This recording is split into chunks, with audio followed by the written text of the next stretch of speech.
One of the popular debates in terms of web services right now is REST versus SOAP.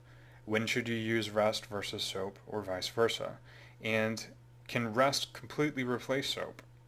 So let's take a look at some of the arguments and background there. SOAP stands for Simple Object Access Protocol and represents an evolution over XML over RPC, where you would use things like Corba or DCOM or another ORB to share data or objects across network boundaries. And the approach to SOAP is to expose operations that implement logic.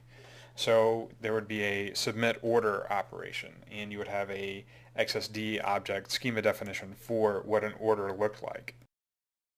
And SOAP does provide loose coupling for integrating diverse systems, and that's really what it was designed for. It's designed for distributed computing, and it's designed to be extensible. And you will find many WS Star standards that extend the SOAP specification. SOAP also offers standard error messaging, using SOAP faults with standard code and subcode for error types. And SOAP aligns very nicely with enterprise application needs and goals. It supports transports other than HTTP, which includes SMTP and JMS, to name a few. And it supports enterprise security with WS Security. It's also language neutral, platform neutral, and transport neutral. And it is ACID compliant and supports atomic transactions with WSAT, supports reliable messaging with WSRM, and provides easy governance through strong typing. In addition, because of its maturity in the marketplace, there is a broad set of development tools that you can use to build both client-side and server-side artifacts for SOAP services. Next, let's take a look at REST and SOAP side by side. As we said before, REST is focused on exposing resources which represent data, whereas SOAP is focused on exposing operations which represent logic. In addition, REST is mainly point-to-point, whereas SOAP is designed to be loosely coupled for distributed messaging. So in addition to point-to-point, which is supported in SOAP, there's asynchronous messaging and pub-sub model that you can use with SOAP. SOAP also supports stateless and stateful conversational operations, whereas REST is focused mainly on stateless communication. In addition, one of the big differences with SOAP is there's very strong typing. And in your WSDL definition for SOAP, you'll find not only schema definitions for your operation input and output, your request and response, but also schemas for your data objects.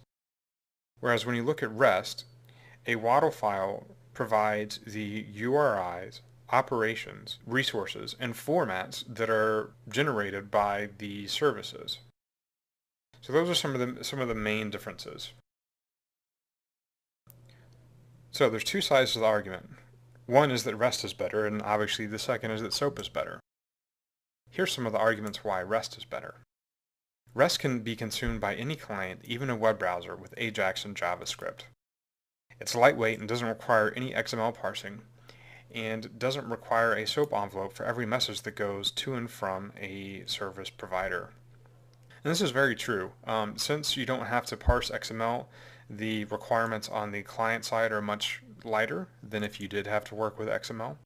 And since you don't have to provide a SOAP envelope for all of your requests and responses, then the amount of data that goes back and forth between a consumer and a producer is not as big as with SOAP.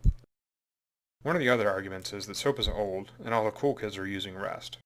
If you look at the current consumer-facing web sites like Twitter, Google, Flickr, Facebook, and so on, many of these are using REST services.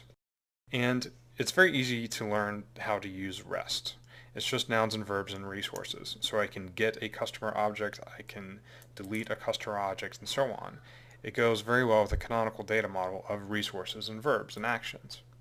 Plus, there's an argument that REST is pretty safe, that you can filter out requests that are not GET operations and then look more closely at those, while allowing GET operations to flow through a firewall more easily without too much inspection. So that's an interesting argument, as long as you stick with a RESTful model and that your GET operation only does a read and does no write whatsoever. So these are some of the arguments, and now let's take a look at why some people would say SOAP is better than REST. So one of the challenges with working with RESTful services is that it's difficult to build a client for REST sometimes. Whereas if you have a WSDL, you can easily generate client-side artifacts like a client proxy. With REST, if you're going from scratch, then you might have to write raw HTTP calls. And in addition, you have to utilize the HTTP error codes to see success or failure. Whereas with SOAP, you can use the SOAP fault, and you can also use your custom exception types and codes in order to do error handling. Plus, many IDEs currently support SOAP development, and many of them have rich features around supporting SOAP development, both for the client code and for the server-side APIs. One of the other arguments is that REST only supports HTTP or HTTPS. One of the problems with HTTP is that it is synchronous, and every good enterprise architect knows that you need asynchronous processing or asynchronous messaging in order to support scalability long term. If you have to service all of your requests in a synchronous fashion, that means in order to service additional requests or to provide your service to additional consumers, you have to provide more threads within your application server or within your enterprise service producers in order to support those requests.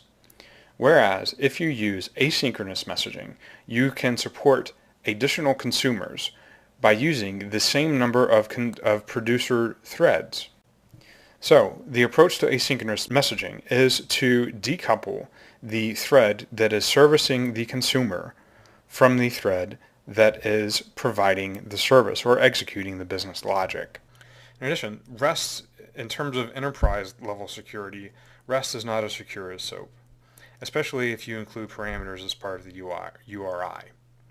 So these are the query parameters, not the path parameters. In addition, there's no support for acquiring tokens for a client-server model, right? Again, we're just putting and deleting resources. Another argument is that REST is not reliable. You have to handle failures with retries, and there's no support for reliable messaging like you'll find in WSRM. In addition, since REST is not strongly typed, it's harder to govern. And you can easily see a proliferation of RESTful services because they are so easy to create and expose your data. There's additional products that offer features for SOAP, such as a service registry, where you can know who is consuming your services and do dynamic lookup of services as well.